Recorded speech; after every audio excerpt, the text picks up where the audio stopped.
This episode is brought to you by Fresh Clean Tees. It's like a shave club, but they offer the most awesome t-shirts you'll ever wear. Seriously, they look amazing and feel even better. To save 20% off your first shipment, go to freshcleantees.com and enter the coupon code GFQ20 at checkout. That's GFQ20. Starting Tech News Weekly in 3, 2, 1.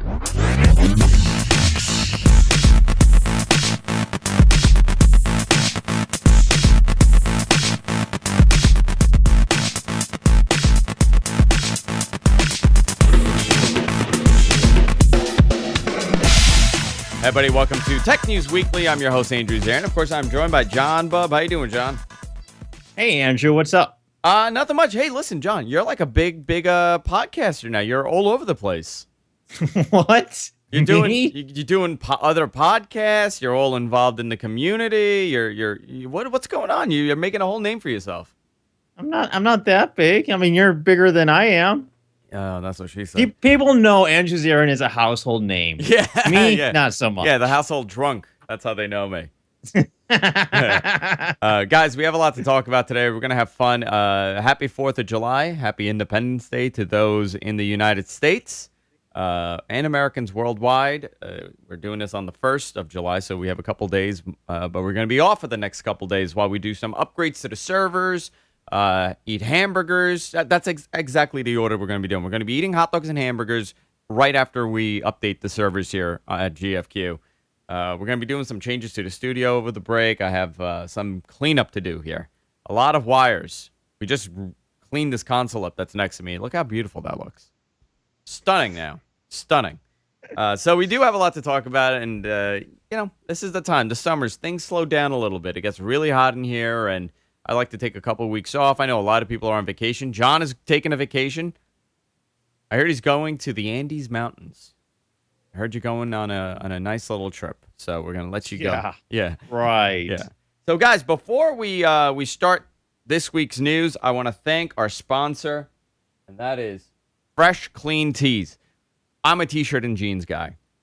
I know John's a t-shirt and jeans guy.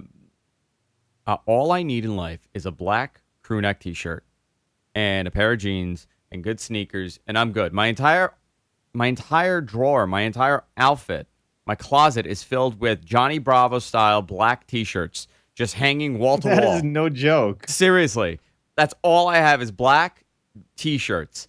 And, the problem with having t-shirts like this is you wash it a couple times, especially if it's black, right? You wash it a couple times and it looks faded. It looks weird. It's the feel goes. And I just hate going to the store to find one that really works. If you find a brand that really you like, it's kind of hard to kind of match it up every single time. Go to the store, try to find the size. They may not have it. You got to order a different one. Who knows what it's going to fit like? If you have that problem like me, this is the greatest service ever.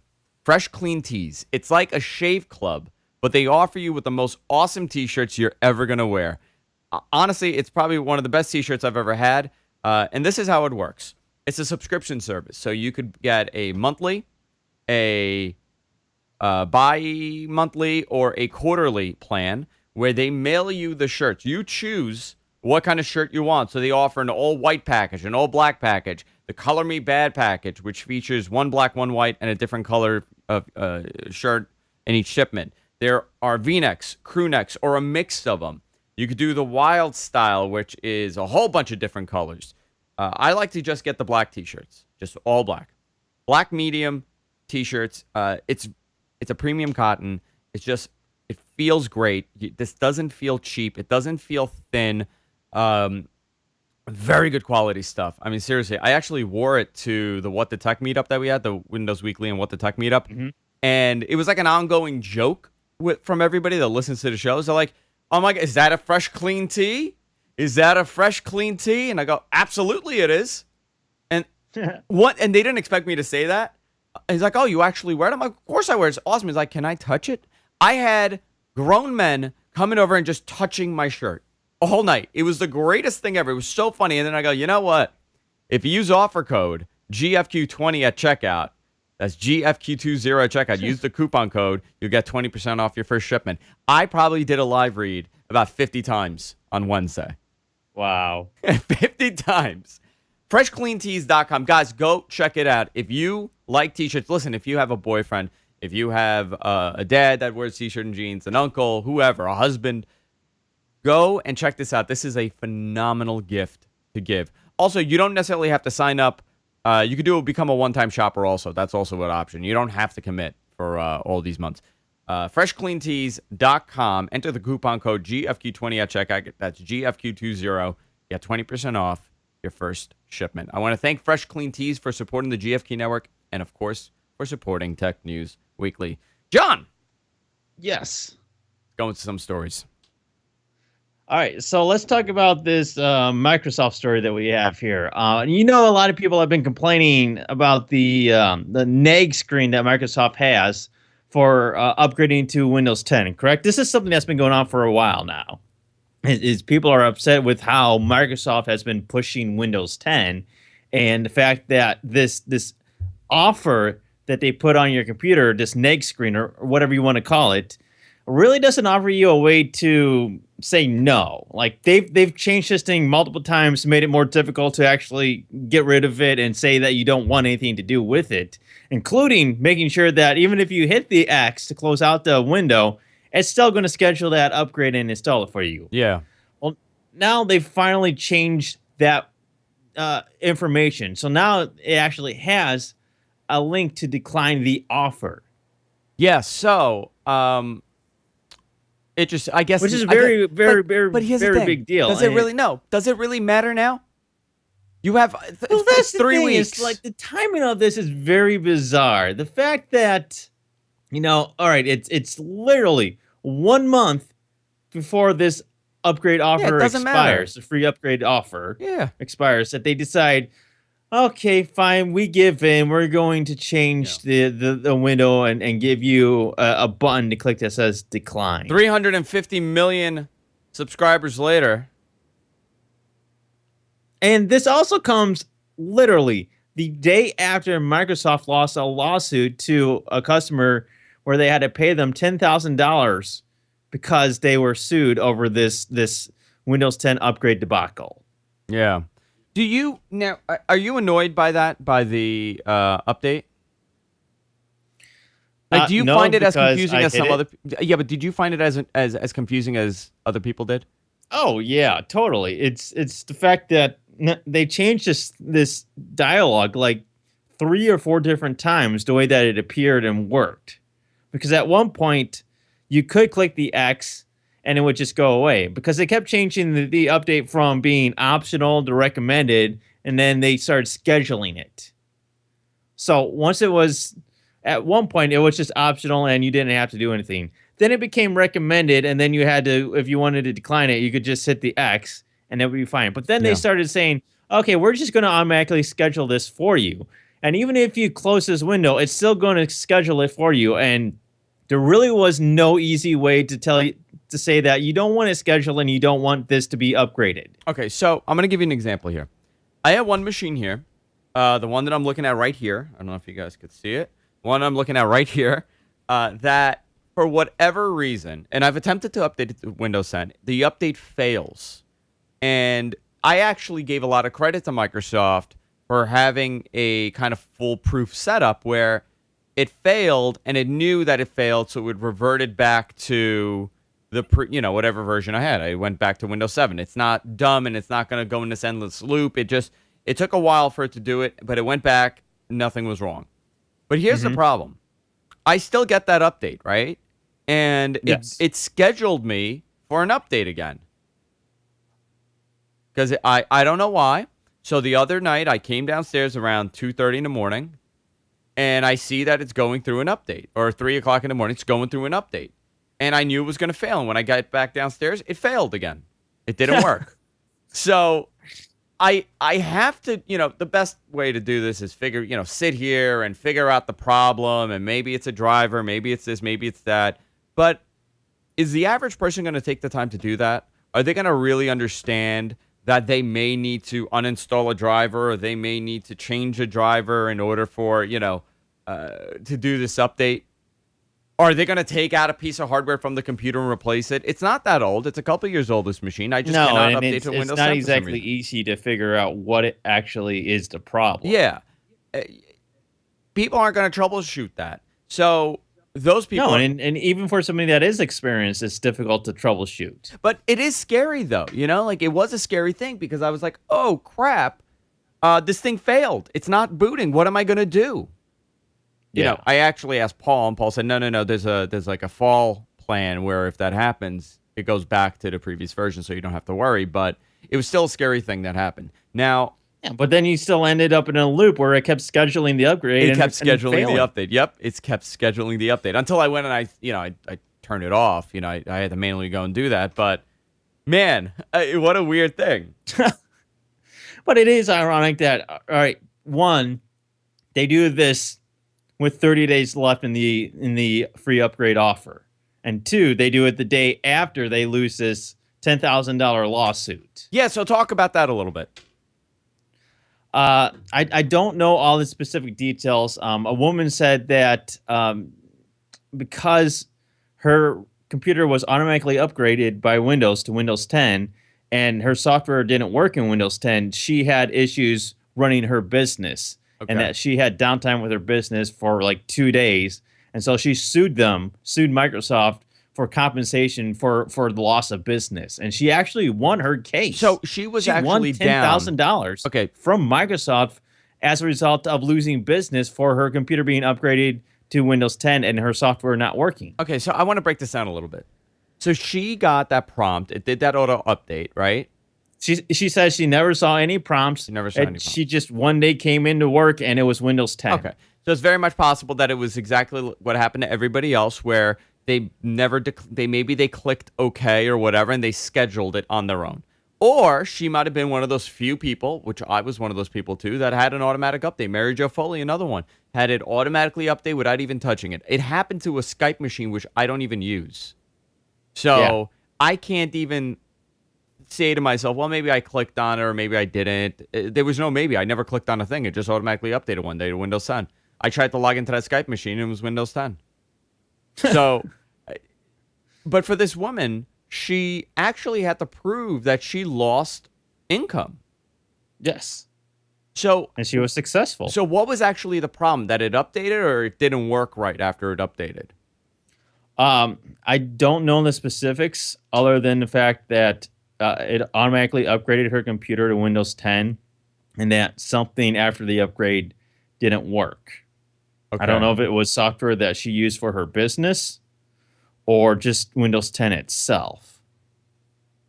I'm going to tell you, and I've told the story, I'm as I rip my earphone out of my ear, I am 100% pro Windows 10, okay? I think for 90% of the people out there, even more than 90% of the people out there, this is a great option for you, and you should 100% upgrade to Windows 10. 100%. I'm not... most people will benefit from having Windows 10. If you're one of the few that really likes Windows 7, listen, you don't have to update. You just choose not to. Or kind of stuck using Windows 7 because of Windows Media Center. Yeah, so that's like the 20 people, and you're like the leader of that group. The leader of those people. But there is another group here, right? We use specific IP audio drivers for our audio system. We use an IP audio system. This is all IP driven. And the way that our audio works in our production machine is that there's no audio cables. It's actually an Ethernet cable connecting to a network card. The IP audio drivers have not been certified yet for Windows 10. And the way that it works with Windows 10, because of the security measures that they've put into the thing, I cannot install the program. At first, I click on it, and it'll tell me, this program is being blocked. Right-click and unblock the program. Then I do that, and I launch the program, and I go through the steps, and when it goes to install, it fails, and it says that the certificate isn't authorized yet. But when I do a Windows check, in Windows 10, when I checked, it said I passed. There were no driver conflicts. The only way I was able to get the drivers to work is by unblocking it, obviously, right-clicking on it, going to properties, unblocking it, and then going into Command Prompt, launching Command Prompt as an admin, and then installing it within Command Prompt. Yeah. That's a pain. It's not as much of a pain in the ass as other problems could be, but it's still it's a hoop that you got to jump around. It also proves that Windows 10 is not necessarily ready for businesses. It exactly. And So yet Microsoft has been pushing Windows 10 on business computers. yeah, and I'm a very specific case of it not working. But Yeah, but see, this is my problem is with them pushing it to business computers. There is people like us and other businesses that have very specific software and driver requirements, and by forcing people to Windows 10 and not giving them the options to stop, it can cause a problem, which is one of the reasons why this woman won her lawsuit. yeah, and you know what? Rightfully so. So now we have a case that somebody actually was able to show that there was a loss. I am now curious if, and by the way, this set a precedence, right? I'm curious to see if other people end up trying to sue Microsoft now Yeah. over this debacle for this, one lady's issue. I'm just curious about that because I was surprised when I saw that. With that said, the free upgrade is, and I know someone's going to write nothing is free, Andrew. You I have know. till July 29th, correct? To get the free upgrade to believe Windows so. 10? I believe it's 29, 27. I think 29. I think it said 29th. Anniversary, the next version of Windows, the update version, anniversary update, will be coming out August 2nd, a couple days after that, which has a slew of improvements to Windows 10, and it's actually most likely the version that they initially tried to push. So if you've waited for, a lot of the bugs and a lot of these things to go away, Microsoft has done a very good job, and this version, this anniversary version, is the way to go. So if you want, update within the next month, and then you'll be able to, just go right to the next version. And by the way, it's a free upgrade to the next version as well. So you're getting you're skipping two versions. It's amazing. With that said, I want to ask you, do you think there's going to be a lot of confusion from people when August 2nd comes and July 30th comes and August 1st comes, where people now have decided that they want to upgrade to Windows 10, and guess what? You can't. You got to pay the $149. I don't know if there's going to be a lot, but I could definitely see there being some people confused about it. There's going to be an outcry, and I'm predicting this. I think there's going to be a huge outcry on the internet. I went to update and asked me for money, and I went to update because people don't realize that. Actually, they probably do, but people don't realize that they got to do things in a certain time frame. I think this is going to be a big PR disaster at this point for Microsoft because people don't follow and don't read. So they're going to go to update in August and in September and in October, and they're going to scream and yell that Microsoft is now charging them when they gave it for free, and it's not fair. But it is fair because you had a year. It's been known for a year now that it was going to be free. I see Microsoft getting it away for free offer is again. Expiring. Yeah, I see that. Now, could Microsoft do more to let people know that the offer is expiring? Most likely. Yeah, I guess so, but I think they're going to end up giving it away for free again. They're going to actually say, okay, we're running a special promotion in October. If you didn't get a chance to do it for the month of October, it's going to be free. That's how I see them doing it. All right, so enough Microsoft. Going to the next story, John. We finally have a name for Android N. As you know, Google has been running a little contest to name Android N. They started this back when they did, I think, Google I/O a couple months ago, and they were taking people's suggestions for what to call Android N. And they finally picked a name, and it is one that a lot of people suggested. It is now called Android Nougat. Nougat. Android Nougat. Yes, there were other suggestions such as Nutter Butter, Nutella, Nerds, and Necco Wafers. I thought it. Ultimately, they ended up going best. with Nougat. I thought Nutella would have been best. Nougat is stupid. I thought Nutella would have been better too. I think Nutella would have been. First of all, if you had a choice between Nougat and Nutella, if you're not picking Nutella, you're out of your mind. Nutella's the greatest creation on this face of the planet. It's the greatest invention of the 20th century. I don't care what anybody says about the washing machine, the cell phone, the microwave, the refrigerator. No, it's Nutella. That is the greatest thing that has ever been invented. Now, I guess because they didn't go with Nutella because it's a brand, it's a name, Not it's a hazelnut spread. So Nutella is the brand, the That company. hasn't stopped them before, though. They did Kit Kat, yeah. They did Kit Kat. So it's Android Nougat, and I'm who knows when this thing's coming out, and who knows when I'm gonna get it on my phone. You know, Next year. next year, I guess. Th- you know, do you have the Google story here or no? No, you don't. The Google phone story. We don't have that here. No.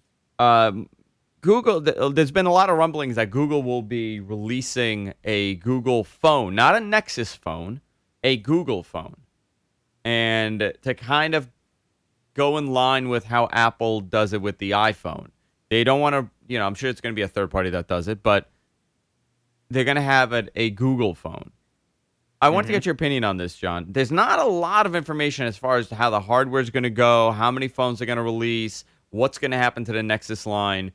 But the point of this is that they want the carriers to carry the Google phones. The Nexus line, the Nexus phones, you buy it on Google's website, and that's how you buy it. But you can't really walk into a Verizon store and get a Nexus phone.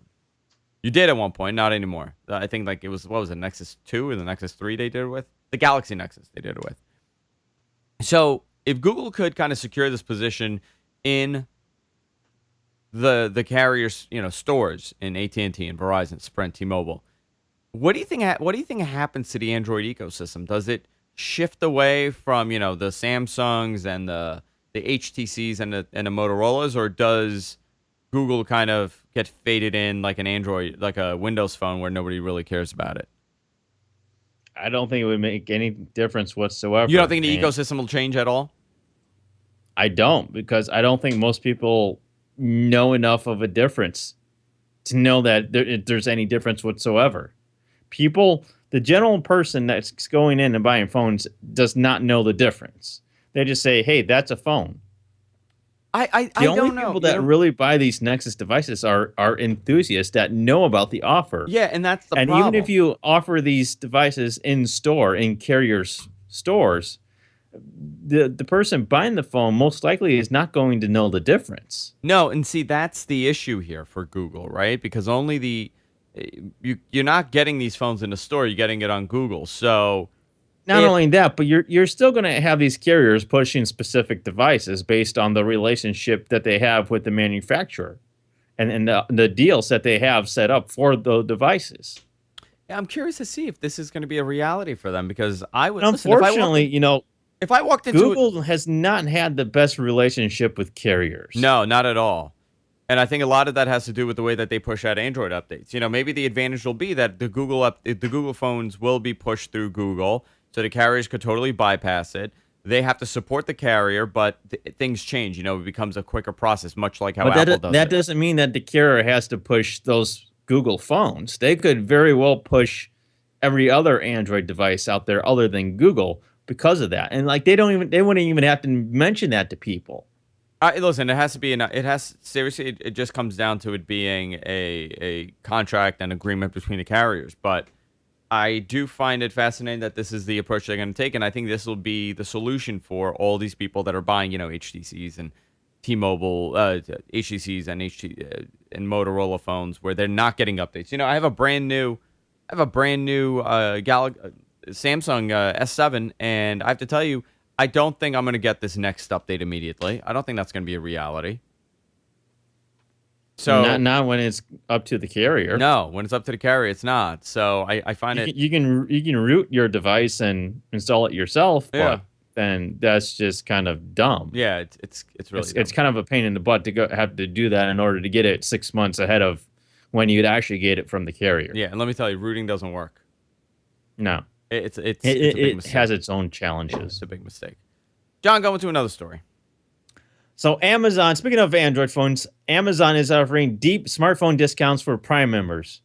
The retail giant is offering exclusive pricing on select unlocked Android phones, including the Blue R1 HD, which is going to cost you $49.99, which is $50 off its retail price of $99.99. That's a great deal. And the Motorola Moto G for $149.99, which is $50 off of its normal price. We'll have a link in our show notes. Both phone deals are exclusively for Amazon Prime members, and you'll be able to, if you're willing to put up with the ads on your displayed, excuse me, if you're It's okay. willing to put up with ads displayed on your phone's lock screen, much like the special offers that you find on the Kindle Reader, that's how you're getting the discount. Oh, so there's going to be ads on the lock screens of these devices. Yes, You know that's what? why you're getting a I don't $50 care about discount. it. I don't care about it. Do you? I'd rather pay the $50 and not have ads. It's not that bad. I have it on my Kindle, and it's not bad at all. I don't care. I just swipe right. I just get rid of it. Doesn't bother me at all. Yeah. I have no problem with them subsidizing it. You know, I thought it would be invasive and really annoying, those ads, but they're really not. It's a non-issue for me. But then again, you also have two devices here, the Blue R1 HD and the Motorola Moto G, which neither of these devices I would ever consider Yeah, to begin with. yeah. You know, if you needed a phone that was cheap and inexpensive, sure, go that route. But if you actually give a crap about what device you're using, I would never go for either of these devices. By the way, there's going to be other Even with the deals as discount. well for Prime Day. There's going to be some other deals also.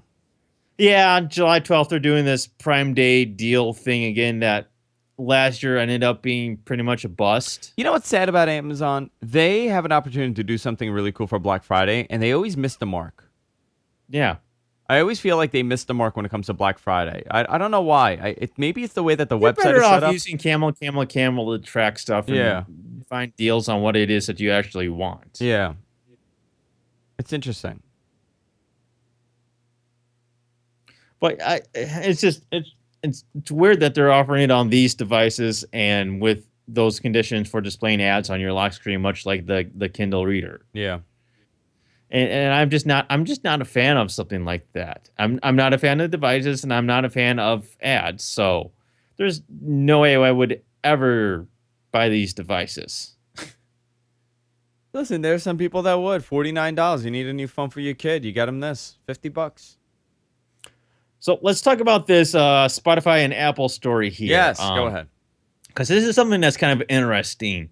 Spotify is accusing Apple of holding up their app approval process in order to squash competition. Apple has their own service, Apple Music, of course, that they really try to push hard, and Spotify is one of the main competitors to Apple Music. Well, Spotify is accusing and saying that Apple is holding up the app approval process for their updated app in order to squash competition from Apple Music. Interesting. Do you think this is something that's fair? So explain how they're doing this. Spotify has been getting customers to foot the bill for Apple's App Store billing fee by charging an extra $3 the other a month. part of the story. Yeah. You're talking about two different things here Okay, in a okay. way. They both go hand in hand, but it's this whole argument of Apple trying to stifle Spotify. Spotify is a very popular a very popular music streaming service that is a competitor to Apple Music. And Apple is trying to, at every corner, make it more difficult for anybody that isn't Apple Music to be on iOS devices or any Apple device. And here's what they're doing is that if you're not using Apple's subscription services, you don't get any sort of discount for when people subscribe. So you end up having to what they do to get around that is they charge an extra $3 a month for the subscription if you get it through in the Spotify app on iOS. Yeah. So that's how they're getting around using Apple's subscription thing to make money because they don't like Apple's terms. They just charge an extra $3 per month versus if you bought it on the web. Isn't that weird, though? It recently launched a promotion for the second time that gave users 3 months of service for just 99 cents. And if they signed up that's if they signed up on the web. However, that didn't make Apple very happy, and the company reportedly threatened to pull the app entirely unless Spotify stopped pushing the deal for iPhone users. Wow. Of course, Spotify did that because they didn't want their app completely pulled. So now they're disputing the whole thing between Apple and Spotify and saying that, there is an update for Spotify, but Apple has been very slow in approving this new app update for Spotify based on the fact that Spotify is a competitor to Apple Music. So they're not being treated fairly like any other application. So I find it interesting, and I understand what Apple's doing, considering that they have a competing service on their own platform. I could understand that, but I think it's a bizarre way to handle it, to kind of make it difficult for the user. Yeah. I don't know where I fall as far as who I think is right in this. It's like, we're competing, and I sell a competing product with you, and should I welcome you to put your stuff right next to me on the shelf? It's difficult because in some ways, Apple has every right to do some of the things that they're doing, but it seems a little unfair to Spotify. Yeah, it does. I mean, yes, Spotify is in a way the bigger company compared to Apple Music. They have more subscribers, more paying subscribers than Apple Music. But should Apple be concerned with that? What should Apple even care? Like, it's Apple Music. Shouldn't they stand on their own merits? Yeah, I don't know what the answer here is. I think it sucks for, the consumer's going to get screwed at the end. So, at the end of the day, the consumer's losing. Yeah, very much so. Yeah, I don't know. But it's been going on for years. They've been doing stuff like this for a while, for a long time actually. There's another Apple story here, which we'll touch on. What is it called? Tidal? Yeah, Tidal, which is Jay-Z's and Kanye music West. service. And Kanye West is involved too. So pretty much it's a music service that the musicians have created. It came out a couple of years ago. Now there's talks that Apple is in talks to buy them. Why? I have no idea, considering what a disaster the service has been. There's a lot of reasons for and against this. Here's the deal with Tidal, and Tidal is very much supported by the artist, by other artists such as Jay-Z, Kanye West, Beyonce, Madonna, etc., etc. And you've seen exclusive albums from Kanye West show up on Tidal because they support Tidal in the terms that they get from Tidal. Whereas with Apple Music, these artists have been very vocal against Apple Music and the terms and the relationship that they've had with Apple Music over the course of the last year or two. Yeah. And so Apple is saying, hey, why don't we just buy Tidal outright, and then we can have the best of both worlds, where we have Tidal, which is supported by the artist, and also gets us all those exclusive albums, where every exclusive album basically ends up being on Apple Music. Yeah. So in a way, it becomes a win for Apple because they get what they want, which is artist support and the exclusive albums, and then Tidal gets what they want, is a whole bunch of money. Yeah. I don't get it. I think there's too many music services. Listen, it's so many of them right now that's out there. I could care less about most of them. Tidal is one of those that I could care less about. Yeah, and unfortunately, Tidal is not focused on the type of music that I'm interested in. I'm not a huge fan of Beyonce. I'm not a huge fan of Kanye West. I'm not a fan of Jay-Z. I'm not a fan of Madonna. So for me, I have no interest in Tidal whatsoever. And in all honesty, it almost seems like Apple Music is catering more to the hip hop crowd than it is to any other genre. Yeah, pretty much. I'm not sure that it's going to work out well for Apple Music. Yeah. To kind of just neglect every other genre there except for hip hop. Because it seems like, the whole thing with Beats and their Beats One radio stuff, it all seems very oriented to hip hop music. And if you're not a fan of hip hop music, what does Apple Music offer for you? Yeah. So I have a question for you, John. And this is going to be a discussion, not a news piece, but I want this to be a discussion. I would love to get feedback on this from the audience. I have recently seen a rise in people that have Chromebooks, which is amazing to me, actually. Very, very surprised. With the news that later this year, majority of these Chromebooks are going to get Android apps to run natively within Chrome OS, how much of a threat do you think this is going to be to the PC? The more I think about it, the more I'm realizing that this is a big, big threat to the PC, to the Windows market, and to the Mac market. For under $400, you get an Intel-based chip, Intel-based computer. A lot of them are really attractive computers. They're built pretty well. I mean, it's built as well as a Windows machine is, and probably you're at a higher level of build because it's not Windows, it's Chromebook. Once they introduce Android apps, so you have this gigantic library of applications that are readily going to be available. How much of a threat is this going to be to the PC market? I'm seriously considering getting one now as a replacement. I think you're the only one.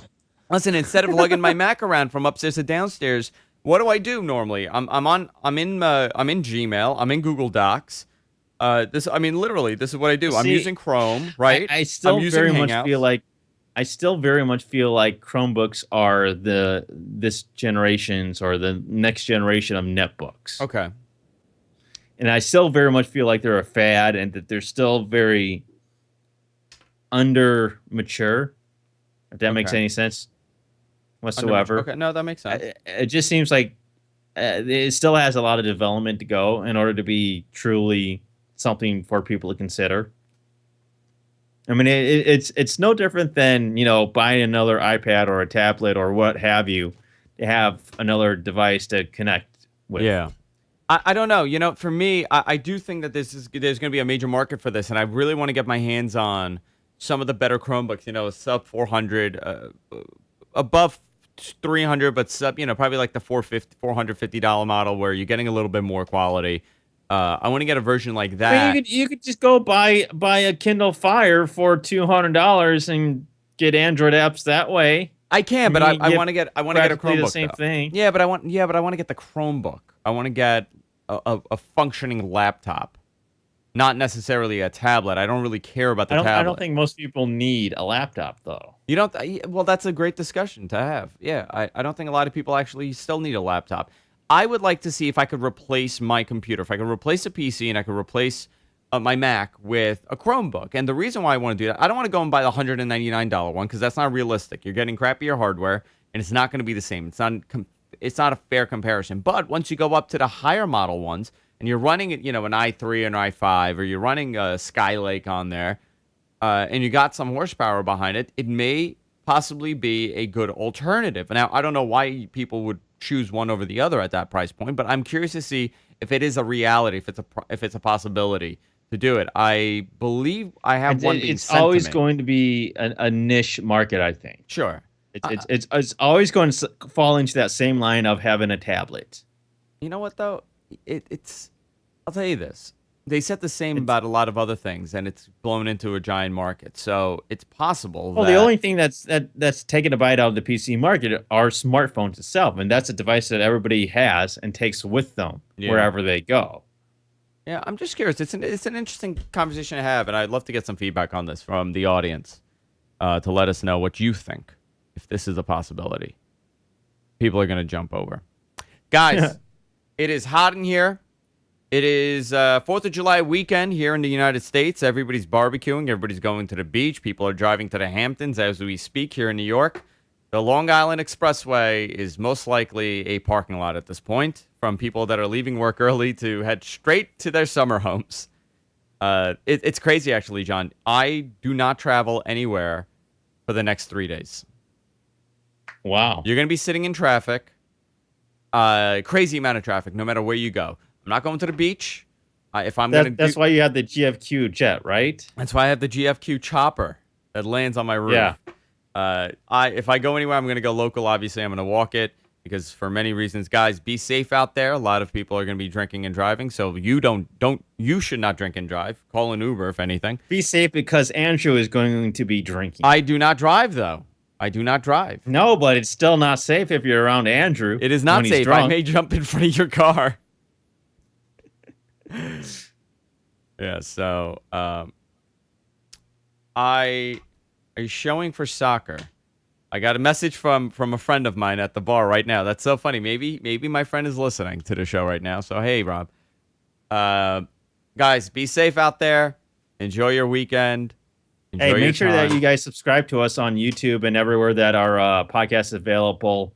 We're on iTunes. We have an RSS feed. Definitely subscribe to us on YouTube because that helps a lot. Um, and also make sure that if you buy anything from Amazon, you can support us through Amazon. If you buy stuff on Amazon, we have an affiliate link, and you can just check that out. If you go to gfq.co/Amazon, that loads up the little tag in your browser. So if you buy anything, that helps us a lot. Absolutely. Even if you buy just little things. Absolutely. Guys, somebody today bought a, what was it, $2,100, what was it? And an electric winch. An electric winch for 20-something $100, and we made, 8%. $2,000. 8% from that. So $160-something we made off of that. So, guys, every penny counts. That's how I get paid. That's how John gets paid in Amazon credits. No, it actually helps us out every time we need to do an update. We need to add another camera here. We need to do some changes to the studio. So I'm going to be doing some paneling behind me to kind of change the look behind me here. So please, guys, use that link. Also, if you want to fund us, you want to help us out, go to patreon.com/whatthetech. Fund us anything, a quarter, a nickel, a dime, whatever you want to fund us. Every penny counts. Seriously. I know a lot of you watch this show. Every penny counts. So you could donate a quarter and you get access to our bonus content, and it really, really helps us out here. Guys, we'll see you all next week. Have a great vacation. Bye-bye.